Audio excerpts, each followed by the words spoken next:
Welcome back to LittleLee and Rose. My name is Summer Noel, and today we are going to talk about epoxy. Okay, so I know I've done videos and I've already got you guys making these amazing cups, but we kind of skipped over some of the basics. Basically just how to mix epoxy, how to measure it out, how to do it, how to stir it, what to look for. When you are shopping for an epoxy, you want to make sure that it is FDA compliant. That means it is food safe. Because we're putting it on cups, our mouths are touching that, and we want to make sure that it's going to be healthy and safe for all of the people receiving these beautiful cups that we're making. So definitely check that. Food grade or FDA compliant or food grade safe is what you want to look for. Now, if you don't know what that is, you can check all the links underneath this tutorial. I have a bunch of epoxies listed there. Everyone that's listed with a link is food grade safe. The epoxy we are working with today is my custom made epoxy. This is an epoxy I've had created and made just for me. It's a LittleLee and Rose epoxy. This mixing ratio is 3:1. Some of them are 1:1, but this one is a 3:1 ratio. So you will be mixing 3 times the amount of, you're going to be adding 1/3 the amount of this as you are of this, of the A and B. So you can see I've got them labeled A and B, so I don't mix them up, but B is quite watery. Every different epoxy is different. There are different types of epoxies. You want to make sure you're getting a like a tabletop epoxy, or if it's called casting epoxy, it is not correct. That one will harden up in about 5 minutes. You will not be able to make a cup with that. So you just want to make sure, looking into the right types of epoxies. You want art resins. They have a more of a working time. So this epoxy gives you about an hour of working time to be able to get on the cup, which is really, really great because you can make really big batches. Let's say you're doing 20 cups at once, you're turning and burning, we're doing your business. You can make, that's why I have this big bowl here. You can actually measure out larger amounts and mix it into a large silicone bowl like this. Use your silicone stir stick to stir it up. Pinch the bowl and pour it out as well. So these are going to be in the swag bags, guys, these beautiful bowls. I had these, again, custom designed, so they're pinchable and squeezable. They're silicone, so the epoxy will not stick to it. It'll be easier to clean. You can just wash it with soap and water. You can peel out, you can either wipe out the epoxy if it's wet with a baby wipe, or you can wait till it dries and then pinch it and it'll crack and pull off just like a sticker.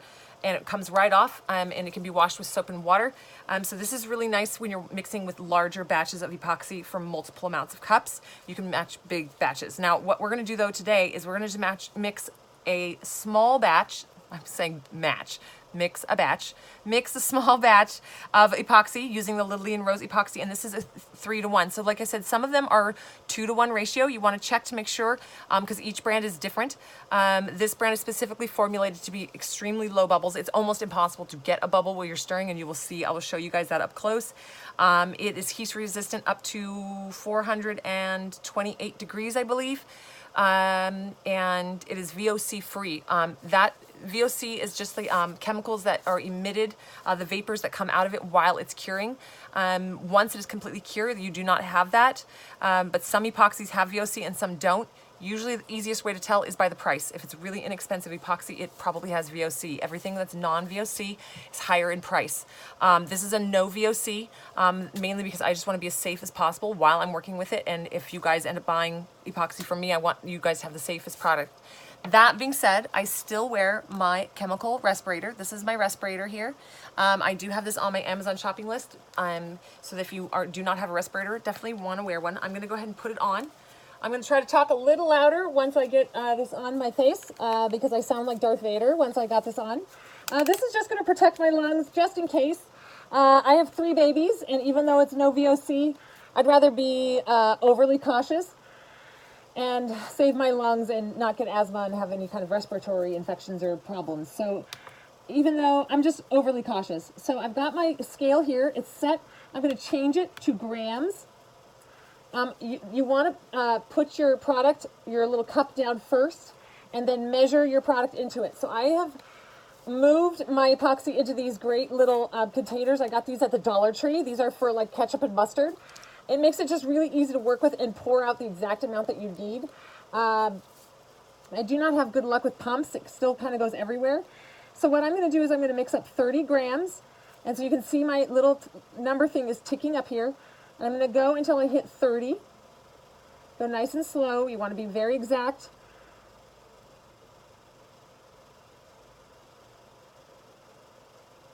$27, $28, and that should hit 30. And there we go. So there's 30. Okay. So that is part A, and that's going to be 30. So when I take this off, we'll stick it right here on the mat. So this is a silicone mat, guys. Again, another swag bag item. You can see it's back to 0 grams, and now we're going to do 10 grams because it's 3 to 1.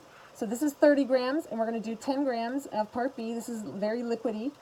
That's why this bottle is also very helpful, because it keeps it from spraying everywhere. And then I have my paper towel here for some cleanup. So that is 10 grams. Just dab that little drop so it doesn't get everywhere. Being a clean crafter, so we have part A and part B. Okay, so now we have A and B. So if you're working with like Pro-Marine, Counterculture, those two I know for sure are equal parts. So the cups should be even. This is 1/3 ratio. So again, we have 30 to 10 for the LittleLee and Rose brand. For now, I don't need this big giant bowl because we're mixing a small one. So I'm just going to use a Dixie cup, and I'm going to scrape out all the epoxy.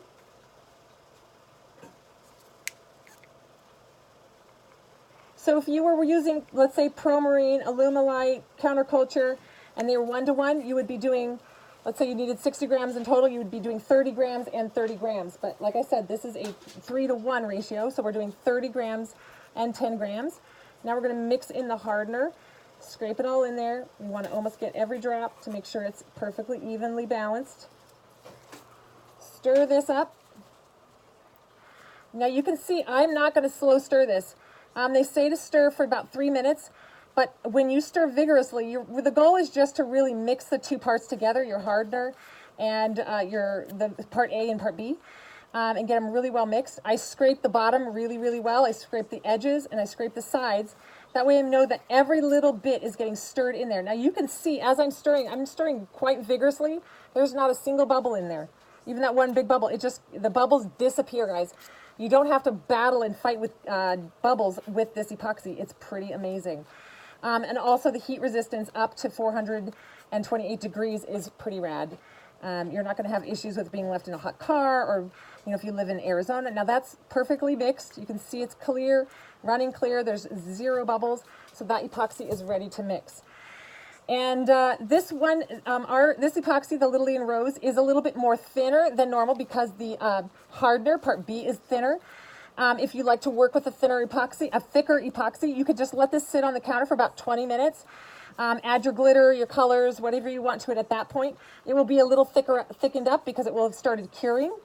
And that might be a better consistency for you. Now, I've gotten used to this, working with this epoxy this thin. And you'll start seeing me use it in more of my tutorials so you guys can really understand how to work with it. But it's really, really easy. You just saw it was just as simple as that to make a little batch. Now, you just have to do the math each time. So if you only need 5 grams of A, then you're going to have to do, I ask Siri, I say, hey Siri, what is 1/3 of 5 grams? And she will tell you how many grams to put. And you want to get a kitchen scale and have it set to grams. It makes it the easiest possible for you. Now, I made these yesterday with this epoxy. So you can see it's nice and hard. I'm wearing my nitrile gloves, guys. I'm going to keep them on, keep my mask on, and keep my nitrile gloves on for safety. But you can see that it's beautiful, it's hard, and it works beautifully well. These are one of my buttons in my Facebook group. It's kind of a button is a little gift that you can earn for being pretty rad in my Facebook group. And so I keep a silicone mat down. That way if I drip or drop, it's not going to stick or ruin anything. If you get anything on the silicone mat, you can just let it dry overnight and cure, and then you can stretch the mat and it will pop right off. Because again, epoxy does not stick to silicone. So I use this as my workshop mat. And then again, silicone bowl, silicone stick, all this stuff is reusable except for the Dixie cup, guys. And then I keep my A and B separated in these easy pour little pour spouts. Now I get these at Dollar Tree, but if you don't have a Dollar Tree, they have them on Amazon. So it's easy peasy. All right, guys, I hope you learned something about epoxy today. This one was specifically about my LittleLee and Rose epoxy, but it's kind of general information about working with any epoxy. So you want to make sure you're wearing your nitrile gloves, your chemical ventilator mask for VOCs, and just be real safe, guys. But it's a beautiful product. It does amazing things. And like I said, have fun watching my tutorials. I hope you learned something today, and we'll see you on the next video. Bye, guys.